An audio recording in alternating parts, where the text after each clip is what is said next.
ፀሐይ በጸጥታ በምትወጣበት በዚህ ስፍራ አዲስ ኃይል እየተወለደ ነው። የኢትዮጵያ የንጹህ ኃይል አምራችነትና የኃይል ሉዓላዊነት ጥምር ጉዞ።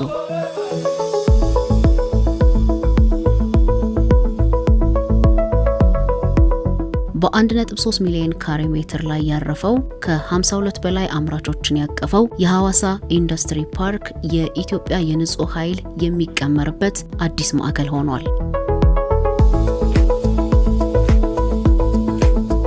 ኢትዮጵያ የኃይል ፍላጎቷን ለማሟላት የጀመረችው ጉዞ አቅሟን ከማወቅ የጀመረ ነው። የመስኩ ጥረት ከራስም በላይ የሚሻገር ነው።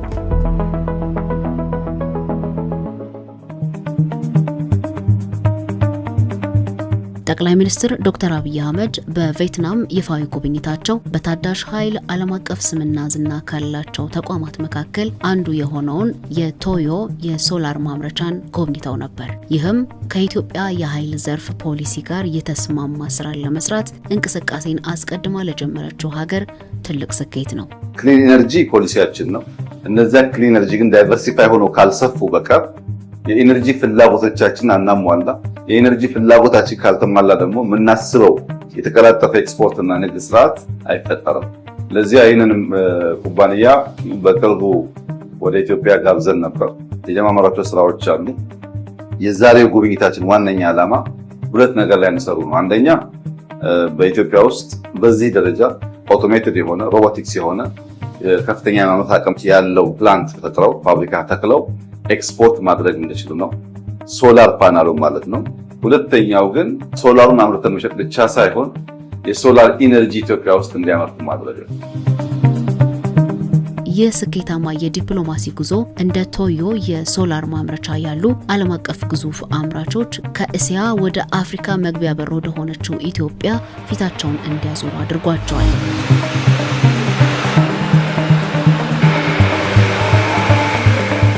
ሶስት ትላልቅ የሶላር ሴል የሚያመርቱ ፋብሪካዎች በጣም ሞደርን የሆኑ ሐዋሳ ውስጥ አለን ማለት ነው። ድሬዳዋም ተጀምሯል። በድምሩ ሲታይ አሁን የምንከተለው አፕሮች በጥቅል የውጭ ኢንቨስተር ሳይሆን ሄድ ሃንት እያደረገ አቅም ያላቸው ልምድ ያላቸው ዕውቀታቸውን ገንዘባቸውን ለማፍሰስ ዝግጁ የሆኑ የመንግስት ቀጥተኛ ሰፖርት ቢደረግላቸው በእውቀት ሽግግሩ በምንፈልገው የውጭ ምንዛሪ የሚታይ የሚጨበጥ ኢምፓክት ያላቸውን ባለሀብቶች እያመጣን ያለው በሁሉም ሴክተር ነው። 3 ወር 4 ወር ቢሆን ነው ቪየትናም ከሄድን በዚያች ጊዜ ውስጥ ፋብሪካው ማየት ተችሏል። ይህ የቶዮ የሶላር ማምረቻ ነው። ይህ የመጀመሪያው የሐዋሳ ኢንዱስትሪ ፓርክ የፀሐይ ኃይል ማምረቻዎች በር ከፋች ፕሮጀክት ነው።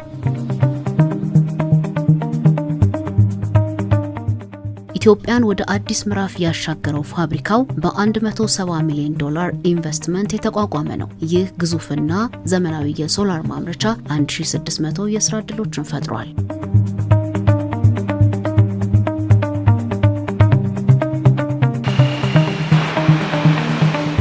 በአመት 4 ጊጋዋት የሚያመነጨው ኃይል ሌላኛው የቶዮ መገለጫ ነው። ከወራት በፊት ስራውን ሲጀምር 2 ጊጋዋት የማምረት አቅም ይዞ የጀመረው ቶዮ ሶላር ደግሞ ከወራት በኋላ ይህንን አቅሙን እጥፍ ለማድረግ በሰራው የማስፋፊያ ስራ አመታዊ የማምረት አቅሙን 4 ጊጋዋት አድርሷል። ፋብሪካው ኢኮኖሚውን የሚደግፍ ወሳኝ ኃይል ነው። ይህ ጥረት ሌሎች የዘርፉ ተዋናያንን ያዋለደ ጭምር ነው። ከቶዮ ወደ ኦሪጅን ሶላር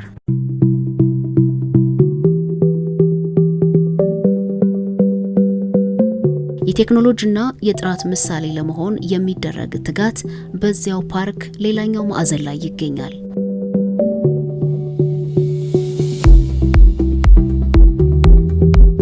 ሁለተኛው የኢትዮጵያ ትልቅ እርምጃ በ55 ሚሊዮን ዶላር ኢንቨስትመንት ወደ ስራ የገባው ኦሪጅን ሶላር በአመት 4.3 ጊጋዋት ኃይልን ያመነጫል። ከ90 በመቶ በላይ ዘመናዊ የአውቶሜሽን ስርዓት የተገጠመለት ይህ የሶላር ማምረቻ ከዘመናዊነት ባሻገር በውጭ ምንዛሬ ግኝት ውስጥ ቁልፍ ሚናን ይጫወታል።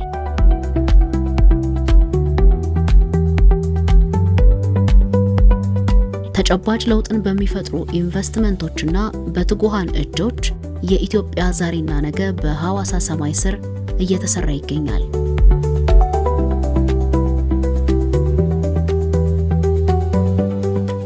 እነሆ ከኦሪጅን ሶላር ጥቂት እርምጃዎችን ብቻ ሲጓዙ ሶስተኛውን የዘርፉን ቁልፍ ተዋናይ ያገኙታል። ይህ በፍጥነት ለሚያድገው የዓለም የኃይል ፍላጎት አስተማማኝ አቅራቢ ለመሆን የሚሰራው ሉሜንቴክ ሶላር ነው።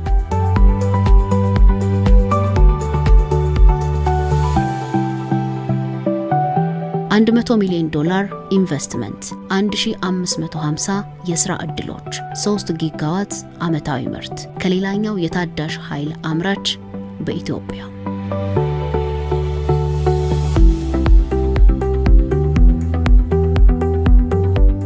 ሉሜንቴክ ሶላር ኢትዮጵያ ከዓለም የምትግባባበት ሌላኛው ቋንቋ ነው። እዚህ ጥራት የሚነገር ሳይሆን የሚከወን ነውና።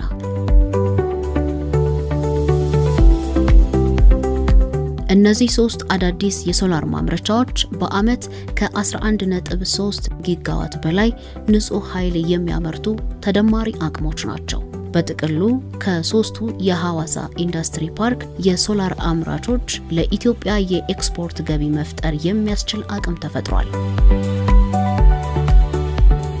እነዚህን 3 የሶላር ማምረቻዎችን የሚደግፍ አንድ ቁልፍ መሰረተ ልማት አለ። HZ ጋዝ፣ የኢንዱስትሪው የጀርባ አጥንት፣ ልብና ሳምባ። ይህ ለ3ቱ የሶላር ማምረቻ ፋብሪካዎች የሚያስፈልጉ መሰረታዊ ጋዞችን እያመረተ ያለ ስስት የሚመግብ የጋዝ ፋብሪካ ሌላኛው ግዙፍ ኢንቨስትመንት ነው። የጋዝ ማምረቻው በ$6 ሚሊዮን ወደ ስራ የገባ ነው። በአመት 900 ቶን ኦክሲጅን፣ 40,000 ቶን ናይትሮጅን፣ 7 ቶን ሃይድሮጅን ኢንዱስትሪውን የሚያንቀሳቅስ ድጋፍ። ከ100 በላይ ሰራተኞች አሉት HZ ጋዝ። ይህ የሥራ ማዕከል ብቻ አይደለም፣ የህይወት ለውጥ ጭምር እንጂ። ዘመናዊና ግዙፍ ማሽኖች፣ ትጉህ ሰራተኞች፣ ተደማሪ አቅሞች በኢትዮጵያ ሰማይ ስር። ፀሐይን የማነጋገሪያ ብልሃት ሐዋሳ ላይ ይቀመማል። ከኢትዮጵያ ለዓለም የታዳሽ ኃይል በተግባር ይሰበካል። ኢትዮጵያ ዛሬን ያለ እረፍት እየሰራች የአፍሪካ የንጹህ ኃይል መሪነቷን በኩራት ትቀጥላለች።